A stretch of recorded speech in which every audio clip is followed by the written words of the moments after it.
ಪ್ರಾತಸ್ಮರಣೀಯರಾದ ಶ್ರೀ ರಾಘವೇಂದ್ರ ಗುರು ಸಾರ್ವಭೌಮರ ಆರಾಧನಾ ಮಹೋತ್ಸವದ 3ನೇ ದಿನ ಇವತ್ತು. ಉತ್ತರಾರಾಧನೆಯ ಈ ಒಂದು ಪರ್ವ ಶುಭ ಸಂದರ್ಭದಲ್ಲಿ ಅನೇಕ ಜ್ಞಾನಿಗಳು ಅವರು ಮಾಡಿರ್ತಕ್ಕಂಥ ಉಪಕಾರವನ್ನು ಏನು ಕೊಂಡಾಡಿದ್ದಾರೆ, ಮಂತ್ರಾಲಯ ಪ್ರಭುಗಳ ಮಹಿಮೆ ಏನು, ಅದನ್ನು ತಿಳಿತಾ ಹೋದಾಗ ಅದರ ಉದ್ದಗಲ ಅದು ಅರಿವಿಗೆ ಬರಲಿಕ್ಕೆ ಆರಂಭ ಆಗುತ್ತೆ.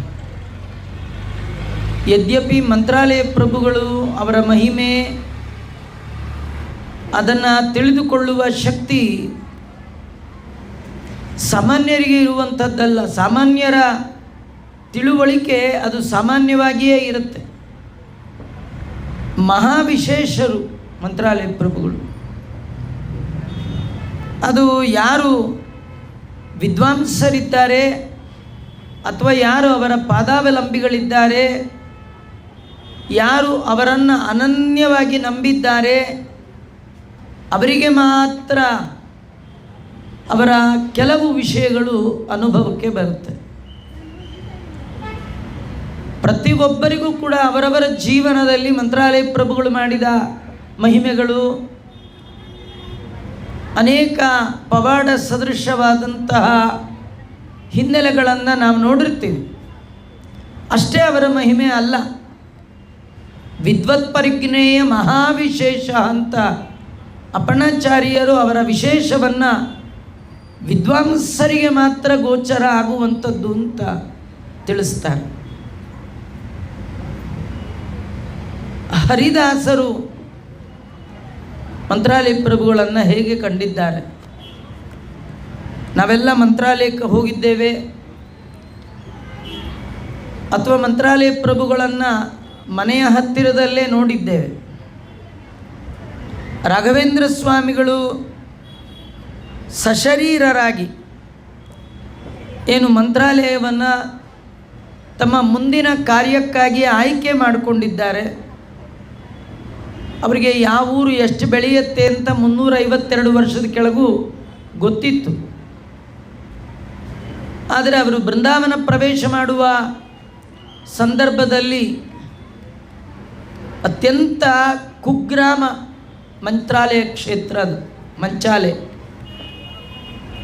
ಅದನ್ನು ಅವರು ಕೇಳಿ ತಮ್ಮ ಕಾರ್ಯಕ್ಷೇತ್ರ ಮುಂದೆ 700 ವರ್ಷಗಳಷ್ಟು ಕಾಲ ಗ್ರಂಥದಲ್ಲಿ ಒಂದು ರೂಪದಲ್ಲಿ ಮತ್ತೆ ಒಂದು ರೂಪದಲ್ಲಿ ಬೃಂದಾವನದಲ್ಲಿ ವಿರಾಜಮಾನರಾಗಿ ಅಂದಿನಿಂದ ಇಂದಿನ ತನಕ ತಮ್ಮ ಮಹಿಮೆ ಕೊಂಚವೂ ಚ್ಯುತಿ ಇಲ್ಲದ ಹಾಗೆ,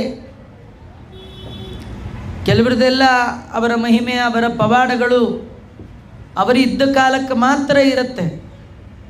ಆ ನಂತರ ಸ್ವಲ್ಪ ದಿನ ನೆನಪು ಮಾಡಿಕೊಳ್ತಾರೆ. ಆದರೆ 3.5 ಶತಮಾನಗಳ ಕಳೆದರೂ ಕೂಡ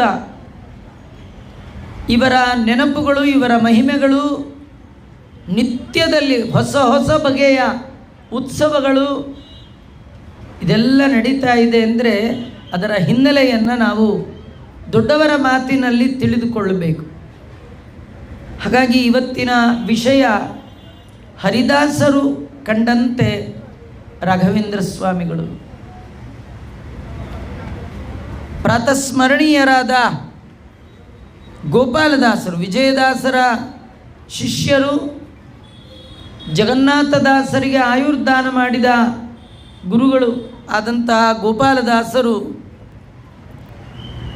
ರಾಯರಲ್ಲಿ ಅನನ್ಯವಾದ ಭಕ್ತಿಯನ್ನು ಮಾಡಿದವರು. ರಾಘವೇಂದ್ರ ಸ್ವಾಮಿಗಳವರ ಮೇಲೆ ಈ ಹರಿದಾಸರು ಅತ್ಯದ್ಭುತವಾದ ಕೃತಿಯನ್ನು ಮಾಡಿದ್ದಾರೆ. ಮಂತ್ರಾಲಯ ಸುಳಾದಿ ಅಂತಲೇ ಅದನ್ನು ಕರೀತಾ ಇದ್ದಾರೆ. ಮಂತ್ರಾಲಯ ಪ್ರಭುಗಳು ಅಲ್ಲಿದ್ದು ಏನೆಲ್ಲ ಮಾಡ್ತಾ ಇದ್ದಾರೆ ಅನ್ನೋದನ್ನು ತಿಳಿಸ್ತಾ, ಧರೆಯೊಳಗೆ ನಮ್ಮ ಗುರು ರಾಘವೇಂದ್ರರಿನ್ನು ಇರುತ್ತಿಪ್ಪ ವಿವರವ ಅರಿತಷ್ಟು ವರ್ಣಿಸುವೆ ಅಂತ. ನೋಡಿ, ನಾನು ಪೂರ್ಣ ಹೇಳ್ತೀನಿ ಅಂತ ಗೋಪಾಲದಾಸರೇ ಹೇಳ್ತಾ ಇಲ್ಲ.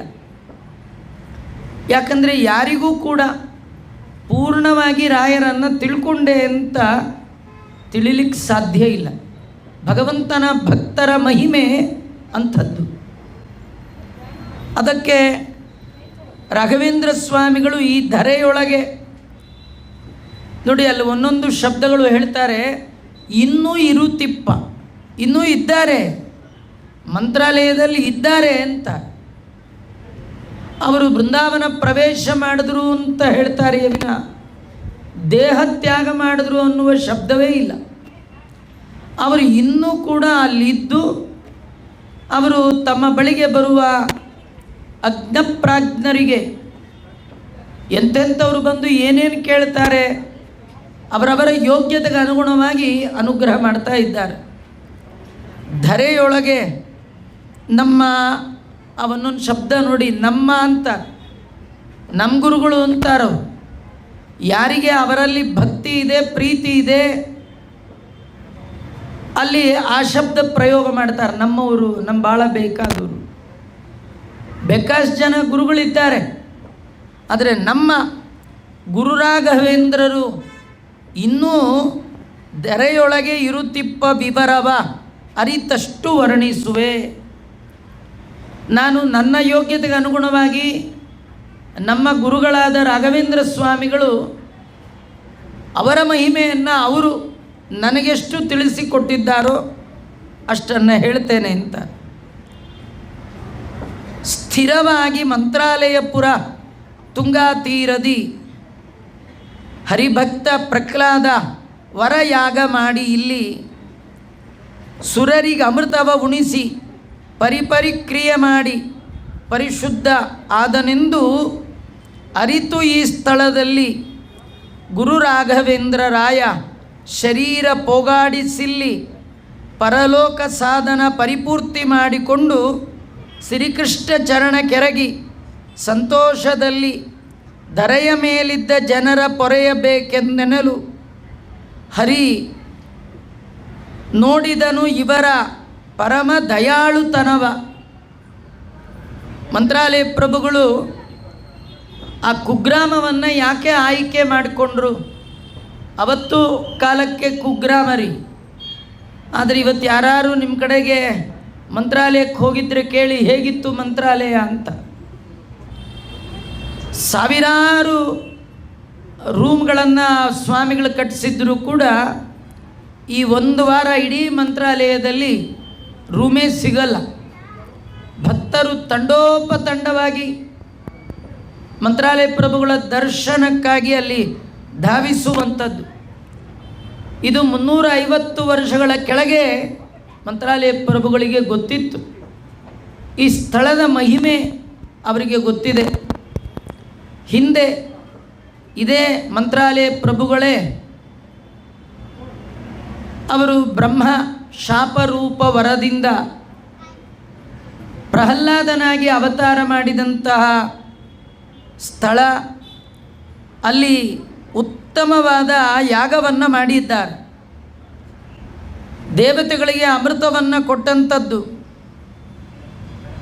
ನಾನು ಅತ್ಯಂತ ಪರಿಶುದ್ಧನಾದೆ ಅಂತ ಆ ಸ್ಥಳದಲ್ಲಿ ರಾಘವೇಂದ್ರ ಸ್ವಾಮಿಗಳು ಶರೀರವನ್ನು ಹಾಗೆ ಸಶರೀರರಾಗಿ ಬೃಂದಾವನ ಪ್ರವೇಶ ಮಾಡುವ ಕಾಲಕ್ಕೆ ಪರಲೋಕದ ಸಾಧನೆ ಅವ್ರದ್ದು ಪೂರ್ತಿ ಆಗಿತ್ತು. ಇನ್ನು ಮಾಡಬೇಕಾದ್ದೇನೂ ಉಳಿದಿರಲಿಲ್ಲ. ಇದರ ತಾತ್ಪರ್ಯ ಇಲ್ಲಿ ಇರಬೇಕು ಅಂತಿಲ್ಲ ರಾಯರು. ಅವರು ಪ್ರಹ್ಲಾದರಾಜರಾಗಿದ್ದಾಗಲೇ ನರಸಿಂಹದೇವರು ಅವರಿಗೆ ಭಗವಲ್ಲೋಕಕ್ಕೋಸ್ಕರವಾಗಿ ಆಹ್ವಾನ ಮಾಡಿದ್ದಾರೆ. ನನ್ನ ಒಟ್ಟಿಗೆ ಬಂದುಬಿಡು, ನಾನು ಕರ್ಕೊಂಡು ಹೋಗ್ತೇನೆ ಅಂತ. ಆದರೆ ರಾಘವೇಂದ್ರ ಸ್ವಾಮಿಗಳು ಹೋಗಲಿಲ್ಲ. ಅದು ಪ್ರಹ್ಲಾದರಾಜರನ್ನು ನರಸಿಂಹದೇವರು ಕರೆದಾಗ ಪ್ರಹ್ಲಾದರಾಜರ ಕಣ್ಣಿಗೆ ಕಂಡದ್ದು ಹೆಂಡತಿ ಮಕ್ಕಳು ಮನೆ ಇಲ್ಲ. ಯಾಕಂದರೆ ಅವ್ರಿಗೆ ಮದುವೆ ಆಗಿರಲಿಲ್ಲ, ಸಣ್ಣ ಬಾಲಕರು. ಅವರ ಕಣ್ಣಿಗೆ ಬಿದ್ದದ್ದು ಅವರ ಒಡನಾಡಿಗಳು, ಸಹಪಾಠಿಗಳು, ಜೊತೆಗಾರರು ಯಾರವರು? ದೈತ್ಯ ಬಾಲಕರು. ರಾಘವೇಂದ್ರ ಸ್ವಾಮಿಗಳು ಹೇಳ್ತಾರೆ, ಪ್ರಹ್ಲಾದರಾಜರಾಗಿದ್ದಾಗ ನರಸಿಂಹದೇವರಿಗೆ, ಸ್ವಾಮಿ ನೀನು ನನ್ನೊಬ್ಬನ ಕರ್ಕೊಂಡು ಹೋಗ್ತೀಯ, ನಾನು ಬಂದುಬಿಡ್ತೀನಿ. ಆದರೆ ಈ ನನ್ನವರು ಅಂತಿದ್ದಾರಲ್ಲ, ಇವ್ರನ್ನ ಕರ್ಕೊಂಡು ಬರೋರು ಯಾರು? ನಾನು ಆದ್ದರಿಂದ ಇವರನ್ನು ಕರೆದುಕೊಂಡು ಬರುವ ತನಕ ಏತಾನ್ ವಿಹಾಯ ಕೃಪಣಾನ್, ಇವರನ್ನು ಬಿಟ್ಟು ನಾನೊಬ್ಬನೇ ಮೋಕ್ಷಕ್ಕೆ ಬರಲಿಕ್ಕೆ ಸಿದ್ಧ ಇಲ್ಲ ಅನ್ನುವ ಕಾರುಣ್ಯವನ್ನು ತೋರಿದ ಮಹಾನುಭಾವರು ಪ್ರಹ್ಲಾದರಾಜರು. ಹೀಗಾಗಿ ಅವರು ಹೋಗಲಿಲ್ಲ. ಮುಂದೆ ಹೇಳ್ತಾರೆ, ಧರೆಯ ಮೇಲಿದ್ದ ಜನರ ಇವರಿಗೆ ದಯ ಇದೆ. ಧರೆಯ ಮೇಲಿದ್ದ ಜನರ, ನೋಡಿ ಈ ಮಾತಿನ ಅರ್ಥ, ಮಂತ್ರಾಲಯ ಪ್ರಭುಗಳಿಗೆ, ರಾಘವೇಂದ್ರ ಸ್ವಾಮಿಗಳಿಗೆ ತಮ್ಮವ್ರನ್ನ ಮಾತ್ರ ಕರ್ಕೊಂಡೋಗ್ಬೇಕು ಅಂತಿಲ್ಲ ರೀ. ನಮ್ಮ ಚಿಕ್ಕಪ್ಪ, ನಮ್ಮ ಚಿಕ್ಕಮ್ಮ, ನಮಗೆಲ್ಲ ಈ ಫಸ್ಟ್ ಸರ್ಕಲ್ ಅಡ್ಡಡ್ಡ ಬರ್ತಾ ಇರುತ್ತೆ. ರಾಘವೇಂದ್ರ ಸ್ವಾಮಿಗಳಿಗೆ ಫಸ್ಟು, ಲಾಸ್ಟು, ಮಿಡ್ಲಂತಿಲ್ಲ. ಕಣ್ಣಿಗೆ ಕಾಣುವ ಎಲ್ಲ ಭೂತಗಳ ಮೇಲೆ, ಪ್ರಾಣಿ ಪ್ರಪಂಚದಲ್ಲಿ ದಯ ಇವರಿಗಿರ್ತಕ್ಕಂಥದ್ದು. ಈ ಧರೆಯ ಮೇಲಿರುವಂತಹ ಎಲ್ಲ ಜನರ ಮೇಲಿದ್ದ ಇವರ ದಯ, ಪರಮ ದಯಾಳುತ್ವ ಭಗವಂತ ನೋಡ್ತಾ ಇದ್ದಾನಂತ. ಗೋಪಾಲದಾಸರು ಹೇಳ್ತಾರೆ, ಧರೆಯ ಮೇಲಿದ್ದ ಜನರ ಪೊರೆಯಬೇಕೆಂದೆನಲು ಹರಿ ನೋಡಿದ ಇವರ ಪರಮ ದಯಾಳುತನವ. ಬಹಳ ದೊಡ್ಡ ಶಬ್ದ ರೀ. ಭಾಗವತದಲ್ಲಿ ಇದನ್ನು ಉಪದೇಶ ಮಾಡ್ತಾರೆ. ಪ್ರಹ್ಲಾದರಾಜರಾಗಿದ್ದಾಗ ದೈತ್ಯ ಬಾಲಕರಿಗೆ ಹೇಳೋದು ಏನು ಮಾತು? ದಯಾಂಕುರುತ ಸರ್ವತ್ರ, ಎಲ್ಲ ಪ್ರಾಣಿಗಳ ಒಳಗೆ ಪರಮಾತ್ಮ ಇದ್ದಾನೆ ಅಂತ ತಿಳ್ಕೊಂಡು ದಯ ಮಾಡ್ರಿ, ಯಾವುದನ್ನು ಹಿಂಸೆ ಮಾಡಬೇಡಿ. ಕಾಯಿಕವಾಗಿಯೋ, ವಾಚನಿಕವಾಗಿಯೋ, ಮಾನಸಿಕವಾಗಿಯೋ ಇನ್ನೊಂದು ಪ್ರಾಣಿಯನ್ನು ಹಿಂಸೆ ಮಾಡುವ ಅಧಿಕಾರ ನಮಗಿಲ್ಲ.